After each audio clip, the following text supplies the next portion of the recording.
Hello, today is October 2nd, 2025, and you're listening to the Biased Media Company podcast. I'm here today, your host, as always, John George, joined with my good friends Slade and Emma. That's right. Slade and Hey. Emma. Long As you waited. can, I forgot that's what our show is called on. right. No, I forgot too, which is why in the original take I messed it up. You see, folks, it's been a You're while. I listening know. to yep. We have I'm no gonna start script for rattling this. off local radio stations. This is So we're this is winging it, Ezra Klein and the um and why we need yeah, we're to kiss winging it. conservatives. It's no, that's not. That was last week's. You weren't there for it, so we had to cancel it anyway. We can touch on Ezra Yeah, Klein. We so touch we've on been Ezra away Klein for a as while. a treat. We have been away for a while. I think we have some explaining to do. I feel like a mixture of that is, well, one, I didn't have a computer for a while, so that was fun. Two, and to be perfectly honest, I've been kind of afraid of the direction we've been going in as a country. It seems less and less like the concept of free speech is going to be a concept that we will get to enjoy. And part of that fear has sort of been paralyzing when it comes to Mhm. actively speaking out and stating my opinions, even if only a handful of you are going to hear it. And this is going to sound stupid, but over the last few months, especially seeing Surprise Andor season 2 and seeing kind of, I know.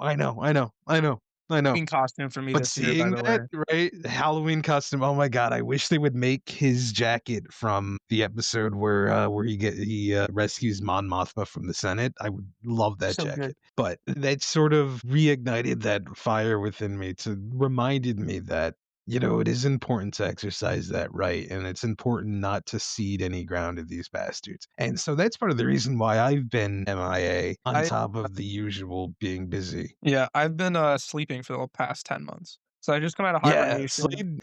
in time for the winter. Actually, this is fully my fault. I'll take full responsibility for being the one to not answer group chat texts. But yeah, we're back and doing it for you, the audience. That's right. Yes. Listen, we've missed you. We know you've missed us. It was only a natural feeling. We've been such a big part of your lives last year, leading up to the election and slightly after it. And we're just here to come and fill that hole again. I don't know. We are very important. We are very important to So all let's 50 get of our into it. listeners. Let's get into it. Yeah, 50 listeners? 50,000. Actually, I fired the last person in charge of keeping the numbers because I didn't like the numbers. And so the new numbers say that we have 50 million active listeners on That's really admirable. yeah, see, the thing is I started my own media hosting website.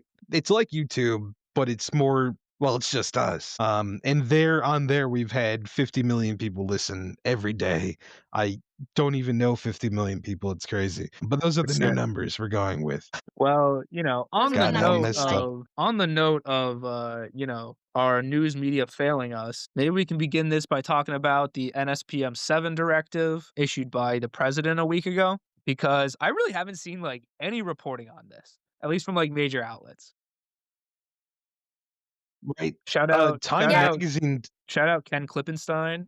He's been on this, but love I don't know, him. I haven't seen too much. Love him. Time Magazine just did its first coverage of this 8 hours ago Oh to tell my you how God. fresh it is that this is something that has been out there for well over a week, and the And major Time outlets are only Magazine beat now us to it picking by up on 8 it, hours. and it's pretty scary stuff. It is scary Yeah, it stuff. was released September 25th of this year. Right. So the national That's a security long time ago. presidential. What's that? It's okay. Things are gonna be a little janky as we're getting used to being in this. We'll get We're back getting into the into it. groove of it. We haven't spoken in 10 months, in almost a year, so there is some patience. Anyways, National Security Presidential Memorandum 7 was issued in the wake of the Charlie Kirk assassination Mhm. and basically designates our national security to be focusing on anti-capitalist rhetoric, anti-Christian rhetoric, anti-fascist rhetoric. Missing any of our things that this directive is targeting? I'll go through the list. I have the Anti-Christian. list pulled up.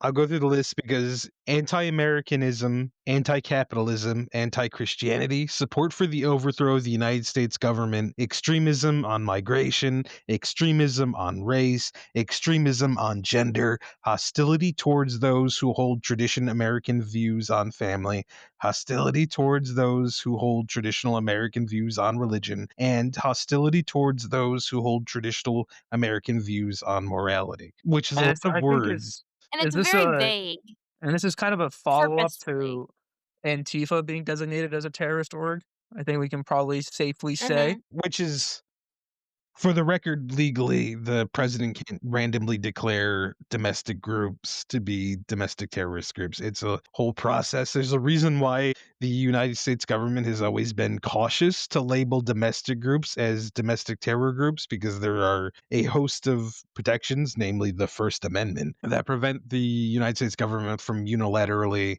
declaring certain groups terrorist organizations because, where's that line? Nobody really wants to ask the Supreme Court where that line is between this is free speech versus this is extremist ideology because it's a mhm. very difficult line to find. Because believe me, if that was an easy line to find, the Biden administration, okay, maybe not the Biden administration, but somebody would have gone after the Proud Boys after January 6th. Yeah. And it didn't happen. Not to the degree that they were named an Had to. extremist group or, condemned as domestic terrorists. I think the wider point is that this list is so vague and so open to interpretation because it's going to shift it to who it applies to. Today, Mhm. it's some people deemed to be Antifa. Tomorrow, it's the people who are the wrong kind of Christian. Do Yeah. Mormons fit under this category, under the anti-Christianity category? Mormonism is not a traditional American, while it is an American almost exclusively view on religion, it is not accepted by mainstream Christian denominations to be a branch of Christianity. It's kind of its own thing. And so Yeah, the I wider mean question. go ahead. No, no, no, go ahead. I mean, this can be applied to it's purposefully vague so that it can be applied to kind of whoever our administration deems as a threat. And it's not a physical threat, it's a threat to their power. So it can easily be applied to anyone on the left, but it can also easily be applied to people on the right as well. And Yeah, so like, I think are we it's seriously saying that, like, this it's vague. only Yeah, go ahead, sorry. You're good. I think it's this vague so that it can be anyone who opposes what our government wants to do, what our administration decides is their priority. They have this base to start not attacking, but kind of pulling back Sure, people attacking, from challenging the disrupting administration. orgs. Yeah, making people afraid, totally. But yeah, it's totally insane to Once also you just be like, "Oh yeah, if you were like only us far leftists have said things that are anti-capitalist or anti-Christian." Are you kidding me, man? Like, do we really think that like your guy down the street isn't annoyed at fucking corporations? Like, doesn't hate these Mhm. motherfuckers too? Right. I think the key principal thing to remember from things like this is that, today me, tomorrow you. Anybody who's ever complained about their boss Mhm. is anti-capitalist in nature. That's an anti-capitalist. And you might not think it is. It's certainly not like a deeply thought out political belief, but it can be interpreted as being anti-capitalist in nature. You don't go to church, the right church, Mhm. every Sunday. That's going to eventually apply to you because that is how fascism works. It must always be an enemy, both external and internal. Mhm. And Mhm. eventually, as That enemy every is group you. has learned, eventually you will be part of that enemy. That is the nature of fascism. That is the nature of this brand of authoritarianism. There is always going to be a bad guy, and if it's not you today, it'll be you tomorrow because you can give up, you can go and you can be helpful, you can be useful to the administration, to the people in power, but at the end of the day, you are disposable because you are not Yeah, one of them. absolutely. Yeah, and I also, And like, that's I can't something help but that's think that this is important to really a remember. way I feel like this is really a way, like, especially going hand in hand with, like, these threats to send the military into American cities. Like, I can't help but think that this is in part a way to combat, like, the DSA and other orgs similar that kind of have this momentum right now and trying to get this Mhm. type of organizing labeled as like extremist and designated as terrorists and, get the FBI excuses to start breaking up these orgs. Not that I think the FBI is going to be their Mhm. preferred method, but, maybe in a few I mean, years. the FBI is not going to be capable of doing it. The FBI is run No. by podcasters. Right. That's kind of the short-sighted nature of these Trump 2.0's takeover of our institutions is that the more respectable, and I use that very lightly, Quote the unquote. more respectable, and by that I mean people who understood what they were doing and how to run these institutions aren't there anymore. It's Mhm. Yeah, they're gone. podcasters. It's people who, anybody who's competent is gone. Anybody who's competent has been purged. Anybody who knows what they are doing is gone. The people that are left Yeah, because over are really stupid sycophants. they're people There's that wanna latch onto and I power mean because they can't get it for themselves. right. And And they're I not and smart I people, they're do not want to qualified stress people. right, any one of us is more qualified to run the FBI than Cash Patel. Mhm. Mhm. Any one of us. And I want to stress that it's important not to underestimate these people because, even a wild animal can be dangerous even if it doesn't know what it's doing. Yeah. But that being said, I think it's also important to remember that these guys are really stupid. I mean, and to speak further to your point about going after, say, specifically the DSA, I mean, Trump has already threatened to withhold funding from New York City if they elect Mhm. Mamdani Yeah. as mayor. So, like, I don't know. It's like playing poker with a dog. The dog shows his hand because it doesn't know what's going on, and Donald Trump is that dog Yeah. in the most It's true. negative way possible. Yep. He's not a secretive guy. You can definitely tell, like, what he's He's thinking not. pretty much at all times. Because he says it. He doesn't think before he speaks. Unfortunately, that's a trait he and I have in common, but I don't think garbage like he does. And that's there is something reassuring about how predictable it is because, at the end of It's the true. I day, mean, this is the most some of this is the the most incompetent fascist administration in history? Is it safe to say that? I don't know. I don't know about that because fascism requires a certain degree of being a dumbass to run. Sure. And this is maybe because I've gotten more into the weeds academically of what it means to be a fascist, when I was finishing up college and I was reading, the doctrine of fascism and things like that. I think and this is kind of one of the reasons why we are where we are is that there is a great emphasis in the American educational system on, the great man theory of history, where, individuals can come along and they're great and wonderful and they do big things, as opposed to big events being the result of systems and groups of Mhm. people. Yeah, and constantly Because building on what came before. right, right. That again, Exactly. that cult of the hero is Mhm. inherently a very fascistic way of viewing history. And unfortunately, it is one that we've sort of ingrained into our system and that has allowed our more fascistic tendencies to show their face again and again and again more often. And I feel like that's a big part of how we've gotten here is that embracing of that core tenet of fascism. I think that's, where fascism points out in one of the 14 points of what fascism is. One of them is hero worship, the cult of Mhm. the hero. And we're just too attuned to that to avoid it. And I think that has resulted in us remembering the fascists of the 1900s, Hitler and Mussolini, as Mhm. being As being smarter these, than like, they actually were. exceptional figures. Right. Yeah. Yeah. They were geniuses. They were great, wonderful men who figured out how to mobilize entire countries into doing awful, evil things. When in reality, Hitler was a junkie. Hitler was right place, right time, Mhm. right amount of charisma. Ultimately, not a whole lot going on. No, and he wasn't the one making the trains run on time either. Right, right. None of The them actual were. governing wasn't done by him. Yeah. Right, right, and that's the wider point is that I think, if you look at historically, specifically the Nazi regime, as Hitler took more and more control over the day-to-day running of the military, the Nazis started losing a lot Hard more. to get rid. Yeah. Right, and so there's a sort of that historical fact breaks that sort of mythos that has been created around these people, and it's important to remember that these people are just people. They aren't Yeah. Yeah, mystical, and this applies to a lot of other fields too. Like, I think a lot of this goes with along with, like, the perception of Elon Musk, at least the one that he Mhm. had before, the last year.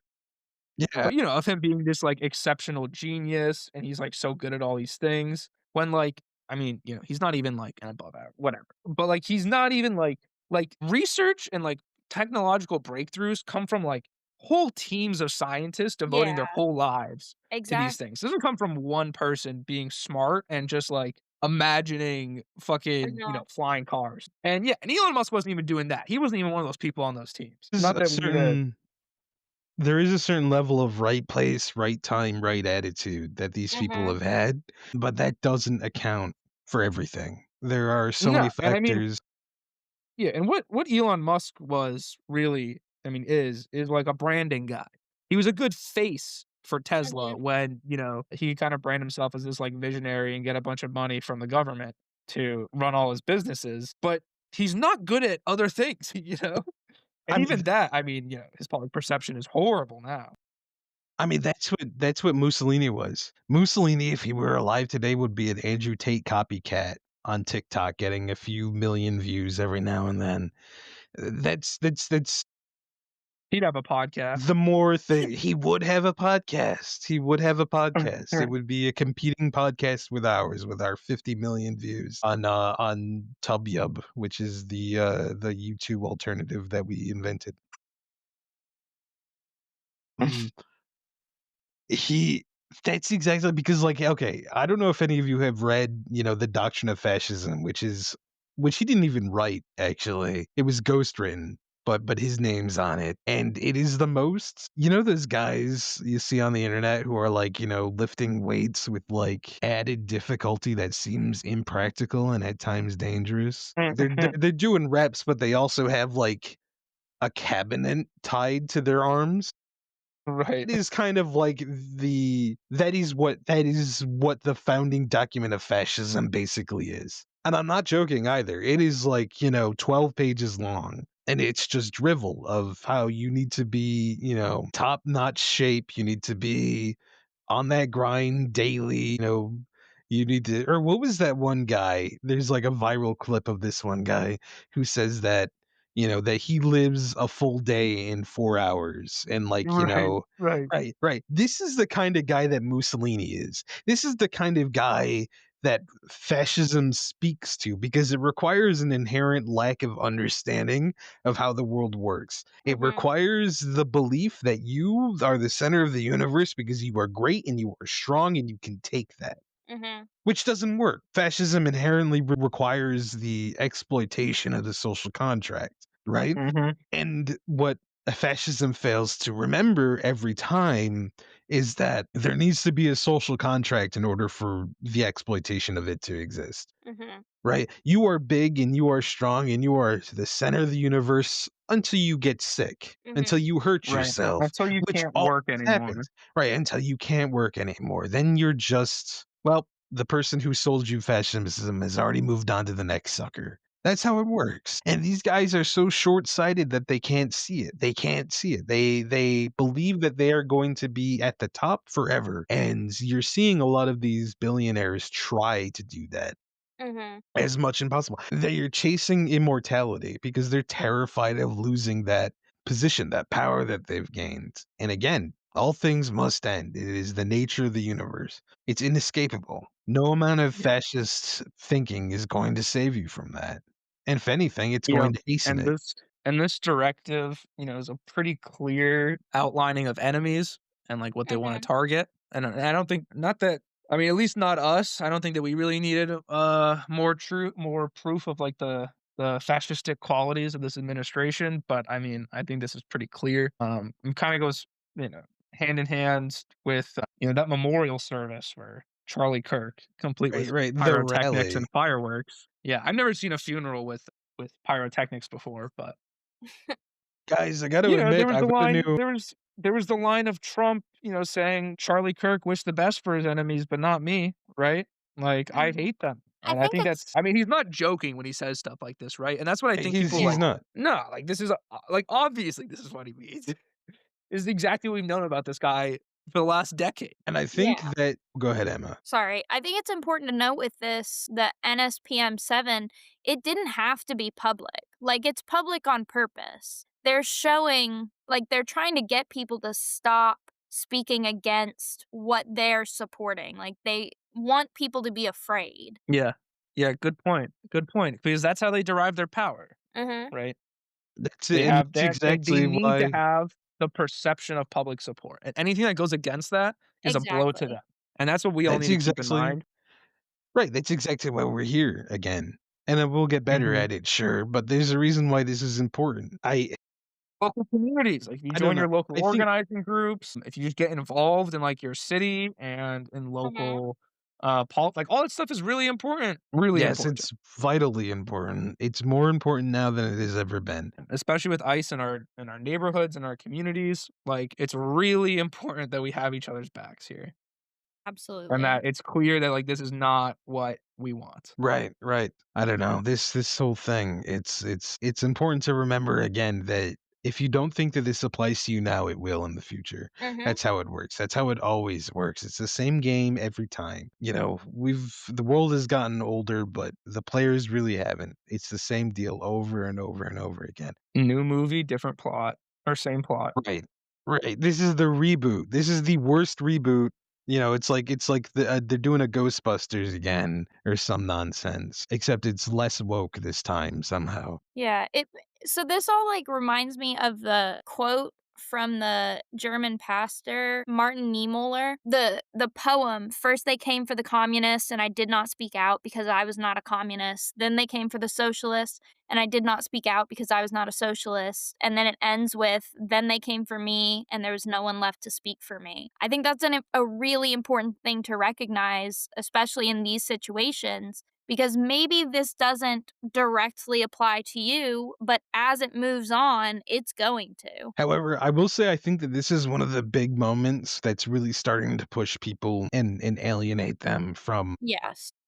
from being able to bury their heads in the sand. I think it was this and the whole trying to make Charlie Kirk into a modern day Jesus have Yeah. really turned off the people who are not chronically online. Mhm. Like Especially as your soon as, like, average voter who, voted Trump when they hear anything this guy has to say, 2020. Charlie Kirk. Like, once people have, like, Right. listen to what Charlie Kirk has to say, they reject him because the dude Right. was This a actually happened with loser. my this is actually what happened with my partner's family. She was with her grandparents and her mom brought up Charlie Kirk. Her mom and her mom's boyfriend are Fox News fanatics, and they were talking about it, and my partner's grandparents had no idea who Charlie Kirk was, and they asked my partner, and my partner was like, "Oh, he was an anti-civil rights activist." And the guy goes from your grandfather goes from, "Oh my God, this is a terrible tragedy that has happened," to, "Oh my God, this guy he got what he deserved." And I think that there's something very poignant about that, and about how much that represents how people who are kind of on the fringes, Yeah, like and you you're and gonna I compare this know guy to who knew Jesus? who Charlie Kirk was for right, right. You're trying to make Jesus out of a guy whose entire professional life was arguing with teenagers. Literally. Yeah, it was hate. Like, I'll never I won't say that he, like, got what he deserved. I think that on some level, Right. every I death won't is a make that I tragedy. won't Like, make I'm that sure there are people in his life that he was good to, right? But, right. like, I, it's I hard to won't make that separate decision either. like, the way that he died with just, like, his entire public life, I mean, right in that moment, he's talking about how gun violence isn't a big issue, Yeah. and, he's constantly trying to rally and turn up the temperature of the discourse in this country, and people are gonna get pissed, and it only takes, like, one nut job who's willing Mhm. to kill people for their politics to take action, and it's hard not to see how Charlie Kirk contributed to just how bad, like, our discourse has gotten and the state of Mhm.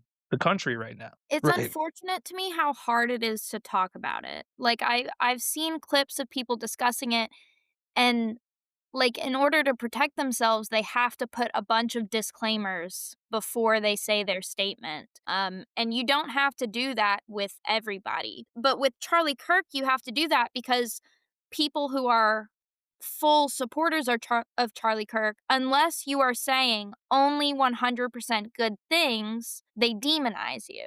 But you can take both things into account. Like, yes, I think gun violence is terrible and horrible, and anyone dying of gun violence is a tragedy. But Yeah, you also have to and I also think be that able to someone dying acknowledge his for history. yeah, and I think that someone dying for what they're saying is frightening, for sure. Mhm. It's just I hard to agree. separate what those words were from who he was. Mhm. I won't do that. I mean, the guy was an anti-civil rights activist. That was Right. like, civil rights are the only reason that I've relied on that, Like I'm not somebody who if these people had their way would be considered human. Mhm. And so that means something to me when it's like this is a guy who thought the Civil Rights Act was a mistake. Right? Like the fact that God, any number of the protections that people of color have that we haven't historically had. He wants to take that away immediately. Immediately that says to me, this person is not worth the effort, not worth the time to engage with. And it's really funny that when you because we threw up that disclaimer too just now. Mhm. But the reality is that, if we said what he said, like if we quoted him Right. directly and nothing else, we would get in trouble. There was someone, I'm gonna look this up so that I quote it right, but I believe there's a black reporter who got fired because she just directly quoted Charlie Kirk. Right. And they are expecting us to treat him like Jesus Christ, which is a literal sin, by the way. Like it's blasphemous to do what they're doing, which is ironic because anti-Christian sentiment is to be prioritized by the national security apparatus. So it's like pick a lane, guys, right? But still, it's comical. It's turning a lot of people off. It's been a real watershed moment, but for the absolute wrong reason, or at least the reason that the administration did not want to happen. I feel like the assassination of Charlie Kirk was something that the Trump administration immediately capitalized on, and it Yeah, and they had wanted the exact opposite negative effect than what they wanted it to. They wanted it to 100%. be a moment in which they could, I mean, like, look at this. The, authoritarian administration flexes its muscles, gets Jimmy Kimmel knocked off the air for what, a couple of days? Yeah, and then he's back. And he's back. And now he's back and he's still on the air. Like, what did that And go accomplish? off Like, I the air think it for saying nothing, by the way. He didn't even insult for Charlie saying nothing. Kirk. He insulted Trump, and that's why he got pulled. And yeah, and it's really important too to also civil rights aren't just protections for like minorities in the country either. Mhm. Like to any self-serving person in this period. And that and when we restrict that from or when we target when people think this is only like a thing for like minorities, like it's just not true. And infringing on rights, like if you're target like this doesn't just stop at targeting black and brown people, like we've been saying. Like Right, right, it goes beyond that. The eroding of civil rights affects everybody, and that's why we need to protect them for everybody. right. Again, we're all in this together, but it is comforting to know that the big, scary fascist government flexes its muscles, picks a fight with a late night talk show host, and loses immediately. Immediately. Yeah, it's like I mean, Immediately. they really overplayed their hand because it's really like, dude, like Kimmel is where we draw the line. Jimmy Kimmel is too much, Right, and fucking Trump almost got assassinated, and no one cared after like 2 weeks. right. And I think it's interesting because Donald Trump won the last election barely. It was close. It was incredibly close. And they have taken that razor thin majority and turned it into a mandate from heaven. And the danger of that, and this is kind of like, the ancient Egyptians, right? And this is, I don't know how true this is, but this was something that I heard that one of the issues you would have with the ancient pharaohs who claimed to be, the manifestation of one of the Egyptian, they were Egyptian gods themselves, right? What happens when you have a year where the Nile doesn't flood as expected and you have a bad harvest? We Suddenly, Kill the any sparrow? complaints about no, any suddenly well, you do, but any complaints you have about the pharaoh are now take a new bent. They take a new bent because now it is a clear display of, your god's displeasure with the Mhm. ruler. It stops being, I think this guy's an idiot, and more like the gods think this guy's an idiot. And Mhm. you see that that sort of extremism is incredibly dangerous, and Donald Trump has been reveling in it. This administration has believed beyond a shadow of a doubt that their narrow win has given them the mandate of heaven, which is a ridiculous thing to expect in a democracy. Yeah. Yeah. Yeah, and the tides shift quick too. It's only takes like 15-20% of Trump voters in 2024 to be like, "Fuck this guy," for it to come crashing down. Like, it Right. really doesn't take that much. We I just mean saw a few days ago a very unfortunate incident where, a Mormon temple was shot up by a Christian extremist. Mhm.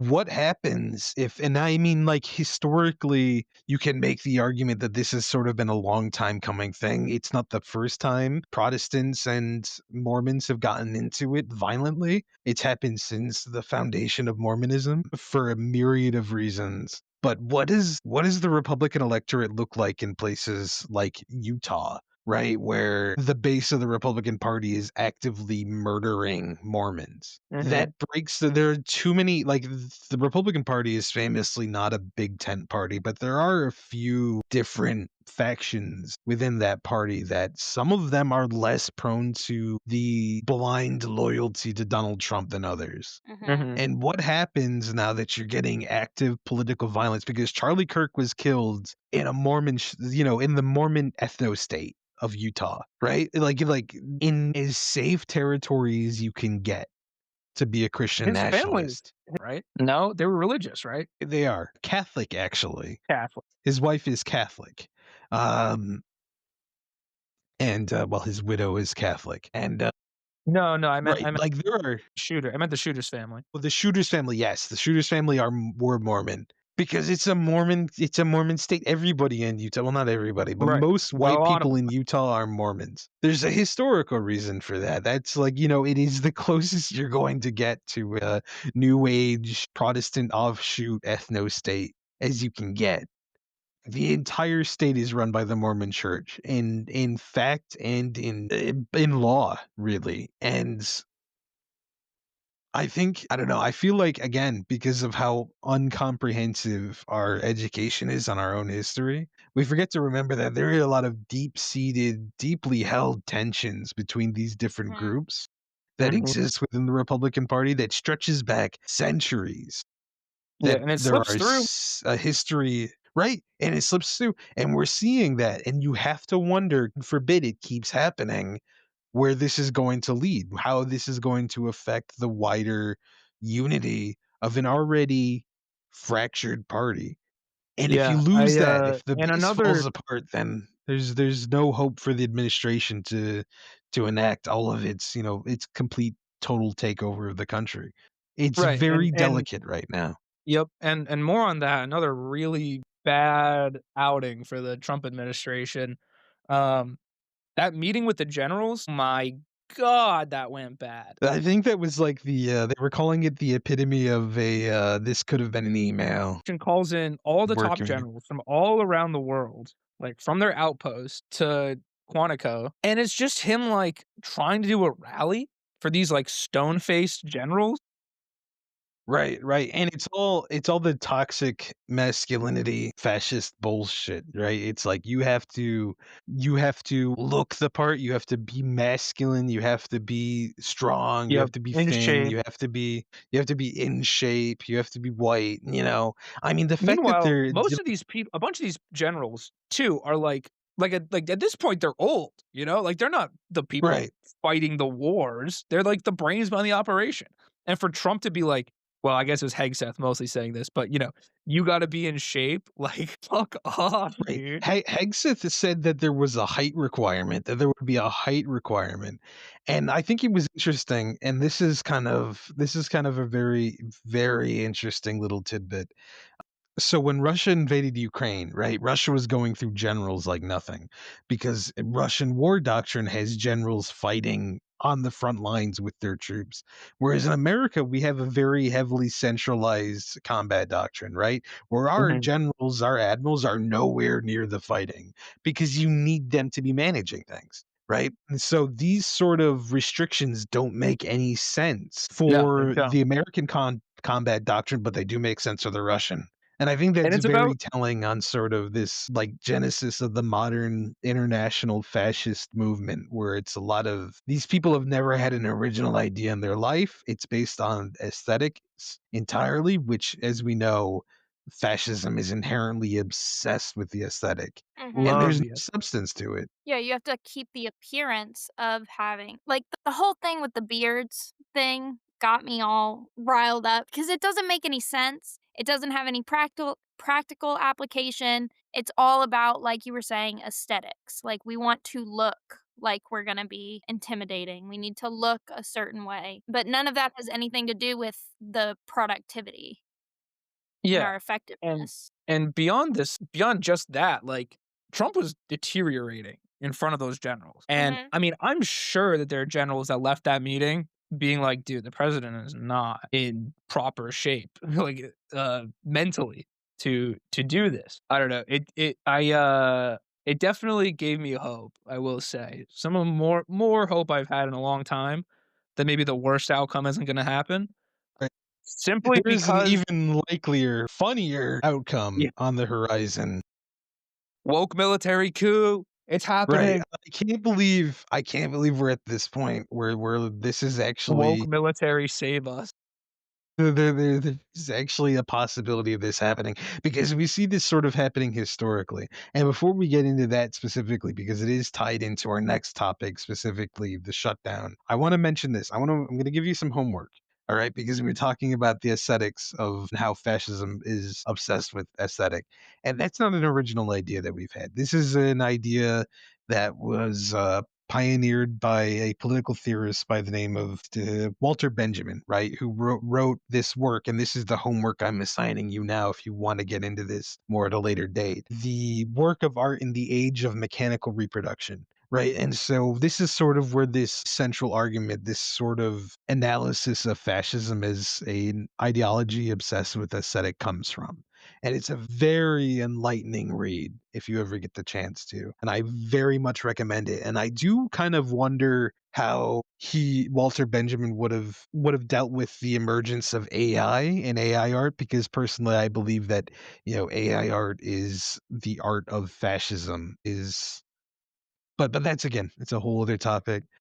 But that's your homework, is to go and read that. It's not very long. Go find it. It's available publicly for free. Go read it. It'll help you broaden your understanding of how fascism works, and most importantly, how to combat it. Uh, but as we were talking about, the government is shut down again as of the other day. I think it was yesterday, actually, because of a failure to reach a consensus on a spending bill, which means that the troops the government has been deploying to U.S. cities like Portland are no longer getting paid, Yep. Mhm. which history But tells us but is a of Trump's ballroom is horrific combination, where you have a government that is in excess. I mean, they're building a ballroom Mhm. attached to the gaudy eyesore of a giant ballroom right right, which next is to the still gonna White be House, but at the constructed. same time telling the right, which is still the construction is going to continue. And that's with the backdrop of federal troops in DC patrolling the streets who are no longer getting paid to be there. Historically, and this is sort of one of those things where you couldn't write a better setup for a joke, is having, an unpaid, overworked army that is maybe not entirely sure of why they're there, Who you followed up just by insulted on a national who stage. you Mhm. just gathered up every single general, admiral, and officer of significant rank, insulted and told that the United States had a conflict within itself. You mix all of those things together, and the fact that Donald Trump, again, as Slade mentioned, is very obviously deteriorating mentally. You throw that all together and you've got a nasty stew cooking. that Mhm. historically ends in a toppled government. And that's not saying that this is something that we're advocating for. That's not to Mhm. No, say that this is that something would that we're be hoping for even. It's simply saying this is what happens historically under these circumstances. Will it happen? Probably not. Nothing ever happens, as they say. dude, a But if it lot of was things going have to been happen, happening, it would man. There's happen been a soon. lot of happenings. A lot of things have been a lot of happenings, a lot of not happenings. But the But I think the rate of wider point is that if happenings it to was going to happen, non-happenings the administration the rate of happenings to somebody's gotta get non-happenings a is definitely at its mathematical peak right formula now. going. Listen, all I'm saying is that if we were headed towards that conclusion for this nightmare that we've all been living, the administration is doing everything in its power to expedite it. Mhm. It's a very interesting time to be alive in, and I really wish I wasn't born. This is Ooh. We're too in the exciting cool for zone, me. as they say. I need peace and quiet for a little bit. But yeah, so the government is shut down. Check on your federal employee friends because they are not getting paid. I need to do that. I got a buddy who's a park ranger. Great guy. Not currently getting paid to do what he's doing. No, I meant to text my sister today. She's in the army. I wanna see how her take on everything. Another fun little Hatch Act violation that's been popping up is that the administration has gone all in on blaming the Democratic Party for the shutdown, which is funny because it seems that this messaging is not holding up under scrutiny, but they're also leveraging official channels of communication to do this. The websites for various departments, Department of Housing and Urban Development, Department of the National Parks Department. All of these are sort of are using realty space on their websites to blame the Democrats for this, which is illegal and would be prosecuted under a normal, sane government, Yeah, I but mean, I'm isn't. gonna go ahead. No, go ahead. I'm taking public health courses, and there was one specific resource we had where there was, this is kinda related. There was a I'm disclaimer. here. There's a disclaimer on a public health website that said the government does not, and I'm paraphrasing, the government does not condone or believe in gender or sexual orientation. I'm gonna find it. If I don't find it today, I'll find it for the next episode. But it was wild. It was basically nothing. None of these scientific fact-based statistics are supported by the United States government. No, it's just because you have a bunch of idiots running things now, and they're running wild. Like this is an administration run by Stephen Miller, of all Mhm. people, a ghoul who has nothing but hatred and contempt in his heart. Mhm. And you could really see his DNA is spread over every action this administration has taken because at the end of the day, he's the one who's running the show. Yep. Before you had a bunch of He's the people. one who believes in something. Right, right. He's the one who you can tell that Donald Trump believes in whatever makes him feel good about himself. Dude, He's he a doesn't give a narcissist. fuck about Charlie Kirk. He didn't even care about, No. like, gay or trans people until it, like, became politically advantageous, but you can just tell his heart's not in it, you know? Right, right. I mean, like I remember the first memorial they had for Charlie Kirk and they asked, "Mr. President, how do you how are you feeling since your friend Charlie Kirk has passed? Are you going to be attending, the memorial or the vigil that they had for him?" And he's like, "Nah, I'm going golfing, dog." I mean, he Okay, didn't say that, but that was like the gist of it. I found the thing, so I'm gonna read it. It's on a CDC website for health disparities. And it says any information on this page promoting gender ideology is extremely inaccurate and disconnected from the immutable biological reality that there are two sexes, male and female, which is not biologically accurate. There are three. The Trump administration rejects gender ideology and condemns the harms it causes to children by promoting their chemical and surgical mutilation and to women by depriving them of their dignity, safety, well being, and opportunities. This page does not reflect biological reality, and therefore the administration and this department rejects it. Which is so rich because if you wanted to protect women's rights and, Mm-hmm. and opportunities, you would you would provide abortion as healthcare. And this page is about health disparities, how we can promote women's health. Is that one of What's the 2 that quote genders from that they this? listed? Huh? What'd you say, Slade? I said, is that one of the 2 genders that they believe in? Women? What women? Yes, male Yeah, and women. female. Oh, okay, Even okay, though cool. biologically it's male, female, and intersex. Actually, Whoopsie. it's alphas and war fighters. Those are the 2 genders. Oh And Pete Hegseth would love nothing more than to see a bunch of buff, muscly, ripped dudes standing at my attention, god. hanging on his every word. It's gonna get a little erotic in here with that's what I feel like it is. I feel like it's okay. I just kind of imagine Pete Hegseth in his office with like, the crayons painted war over his Oh, Secretary of Defense placard and him just fantasizing about, big buff dudes carrying him everywhere and stuff like that because that's what it felt like. That's what it felt like when he's telling generals, people who have a significant degree of education, experience, and training, and telling Decades them they of have to be experience over him. right, right. I also Again, think it's this is really some funny I also think it's really funny that they changed the name to Department of War because, like, Department of Defense is genius for a name. Yes. For one of for, the biggest, sponsor of terrorism worldwide, at least since 1950. That's why you call that's why you call it the Department of Defense. So people don't Mhm. start thinking, "Well, why do I care so much about going to war with all these countries?" So you call the Department of Defense, and Exactly. they reversed it.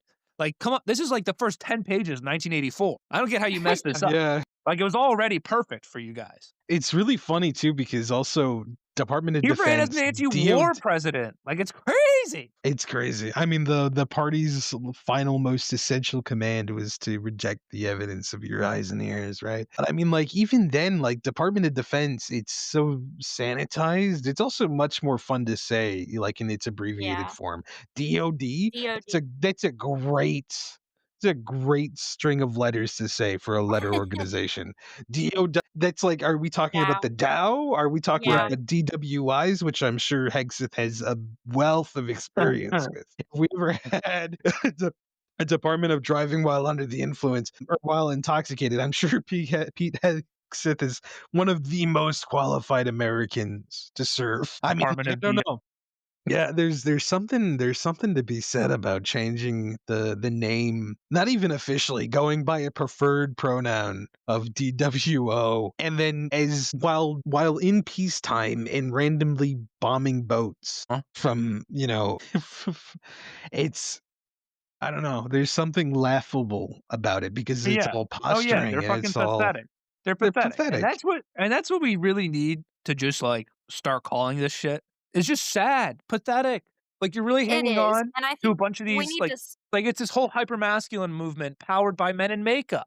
Like, you're hypocrites. You're stop nothing. It's having sad. decorum. I think Democrats in office right now are too polite, and it's irritating because this is not a situation where we haven't been in any situations where decorum is gonna get us anywhere. Like, yes, the only place where we got somewhere is when we started making fun of Republicans. Right, right. I mean, like, I think the big problem with that is that What the about the Democrats weird still line? see right, the Democrats still see the Republicans as their, colleagues, the people they go to dinners with, the people they Yes. throw, Yeah. house parties with, and not for what it is, and the fact that the Republican Party is a threat to democracy. It's a Yes. threat to every institution that we have, and they refuse to see it. They can't see it for whatever reason. It's, They refuse to Because it's accept an it. They've been ideal. living in denial, and that's why they've clung to that decorum because decorum Yeah. is the real purpose of decorum is to be used as a tool by the oppressor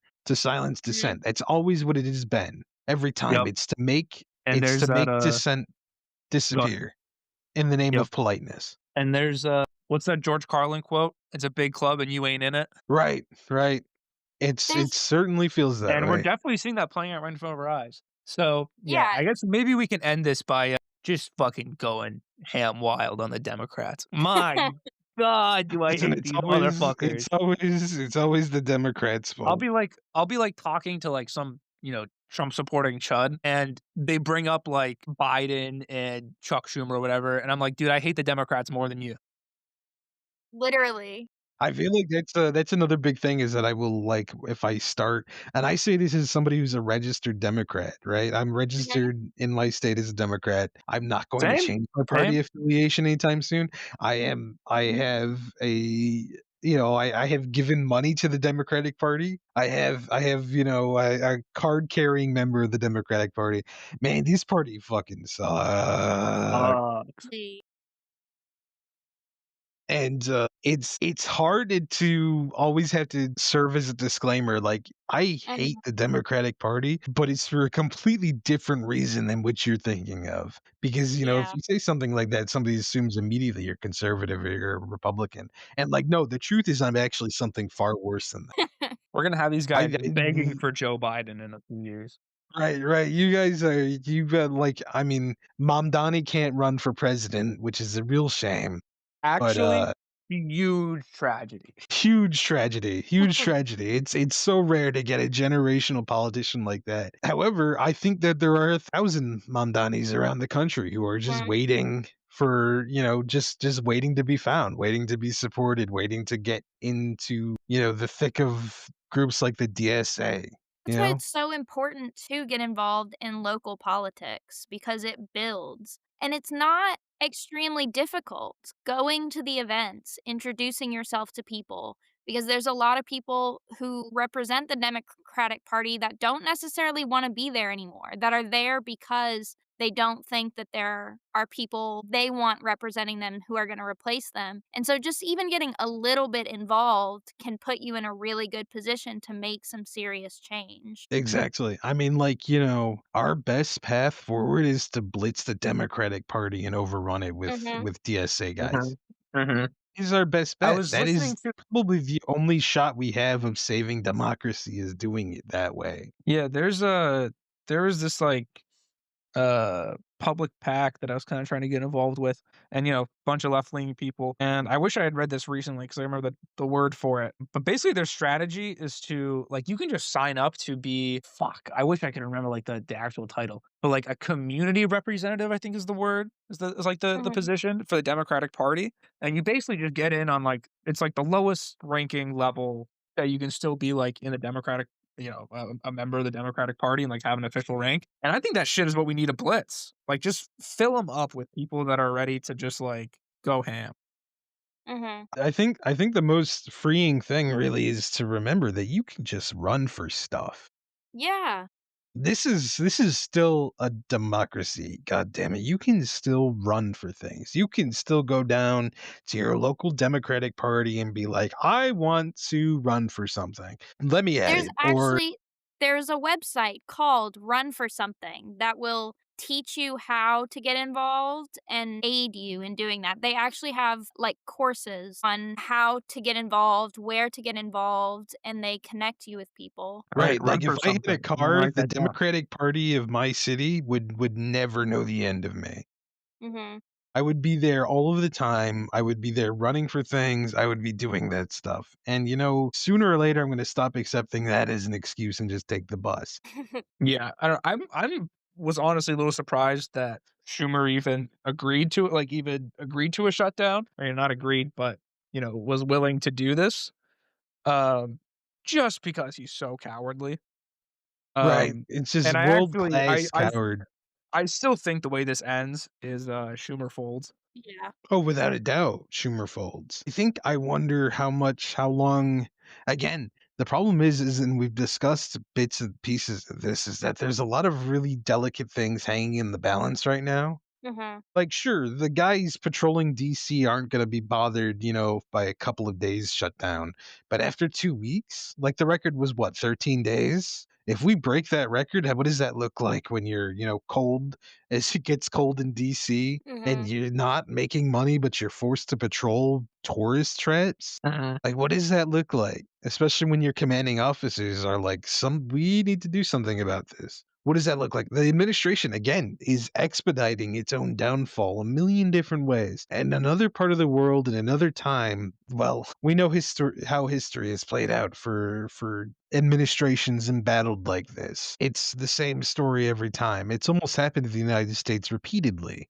with the Whiskey Rebellion, with the after World War One protests from veterans. These things carry a tremendous amount of political consequence, and the administration is doing everything in its power not only to not dissuade it, but to encourage it. Mhm. It's the especially with the building of the ballroom as that goes on, Yeah, and as that's that gonna be a struck real this symbol. right, that's It's a A very, Marie like, let them eat Antoinette. cake. It's a very let them Right, eat cake thing, exactly. right? See, we were thinking the same thing. It's a very Marie Antoinette thing to do, Yeah. even Even though though she never said I those think she words. actually never said that, No, but she never did. It was Jacobin propaganda, but it was effective propaganda that we're still repeating it to this day, Mhm. shy of what, 250 years later. Mhm. That's the power of this messaging. And right Mhm. now, the messaging is really bad, and there's no amount of the state ownership of TikTok that's going to change that. Yep, and I also think there's a million issues and problems that we need to solve in this country and worldwide, but I think it's hard not to put Palestine at the top of this. Mhm. And especially, these midterms are coming up, and, I mean, at least me personally, like, it's a non-starter for me. If you are trying to find the middle ground in a genocide, or you're just outright supporting Israel, and I think the tides have turned that this is a real politically viable thing to do, besides not just being a moral thing, and I would just encourage that message to get out there however you can, that, like, you're not voting for someone that's gonna fucking support genocide. And Yeah. I don't know, like, I really think that's what these midterms are gonna be about, I agree. The popular tide is turned on Palestine and it's entirely in turned the on last several months. and it's turned on AIPAC, and, like, these things are political poison at this point, and I think it's um, again, morally righteous, but if you're worried about the electability aspect or, the strategic aspect, I think it's fully viable to say, "I'm not gonna support a candidate that supports genocide." Mhm. The time will tell, ultimately. And I think that that is going to wrap up our episode for today. We're going to be a bit more regular now that we Oh all my have a god, sense that was of everybody's hard, dude. schedules. All right, it was so hard after such a hiatus. However, before I forget, we usually end with a fun question to sort of recharge and refill the air here a little bit. So I don't remember whose turn it was to ask and what it was to ask, but I'm opening the floor to my esteemed colleagues, and I'm going to stall for as long as humanly possible until I see one of your squares light up. Okay, I'll take charge. So, I think our question was gonna be I think we just decided about books, so I'm gonna focus it. What is the best book you've read in the last year? In the last year? The last year, that's a tough Well, one. I've probably read 3 books in the past year, maybe 4 with some pictures in it. Yeah. I read a pretty good book about George Orwell's life. I read Fear and Loathing in Las Vegas. Ooh, okay. Yeah, good book. Mr. Classics over here. Yeah, we're trying to do the classics. Um, I say as I'm currently reading Crime and Punishment. yeah, okay. Dude, my book, fucking Fear and Loathing is like 200 pages. No, it's not that little, but it's not a long book. Mhm. Yeah, yeah, big fan. Shout out Hunter S. Thompson from Beyond the Grave. Yeah, those are my 2. All right, Alright. Emma, you're next. Mine has to be, A New Earth by Eckhart Tolle. It is an excellent book that I recommend everyone read, especially in this political climate, just being able to let go of things and find your own peace. Oh, The Power of Now. Mhm. The That Power of was a Now big is one. great. Yeah. Also by Eckhart Tolle. That's the preceder, I don't know if that's the right word, to, this book. For me, I gotta say, one of the more impactful books that I've read in this last year has to be "Wandering Stars" by Tommy Orange. It's a book that follows the lives of an indigenous family through a couple of centuries. It was a very powerful, very moving book, and there's this one line that has really stuck with me about how every Indian child born in after the 18th century is a miracle.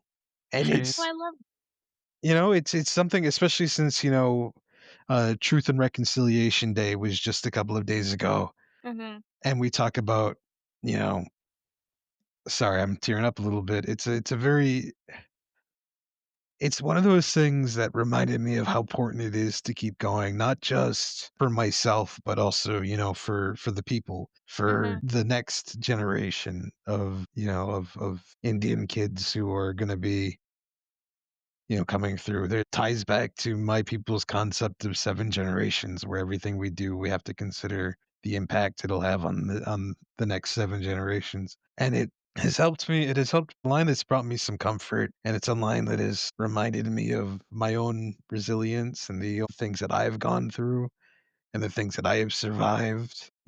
Some of that stuff I almost didn't. And Mhm. it reminds me of how important it is to keep going and to not fall into despair and to not give in to that overwhelming at times feeling of, well, I don't want to use the word despair again since I just used it, but you know, of despair. Yeah. Yeah. And that has been something that has really stuck with me and has really been powerful. And yeah, shout out to Wandering Stars and its which is a pre-sequel to another book by Tommy Orange, There, which is also a really wonderful book. And I mean, I'm always gonna plug Indigenous authors any chances I get, but he's one of the greats, which is amazing considering how he's actively writing now. He's not an old guy by any means, and he's out there writing stories that have real staying power. And as we approach Native American Heritage Month in November, um, you should pick up some of those and give those a read because they've been a lot. And so that's what I've been reading, and that's what I feel like has been the most impactful. Good. And so Love with all that. of Yeah. yeah, yeah, and so with all of that out of the way, I can hear the accent slipping in. Thank you for joining us tonight, all 50 million of you. We're so glad to be back, and we'll see you again next week. We promise. And if we don't, I will give out Slade's phone number and you can pester him until he answers the group chat. All right. Good night, everybody. How did Pete Hegseth end his thing? I'm trying to remember. I can't remember I'm gonna grab a drink. no, I don't. You think he already had the drink in hand, so that can't be right. It was something like a move out and draw fire, something like that. Anyway, do that, but do it sober. And good night, everybody. Thank you. Bye.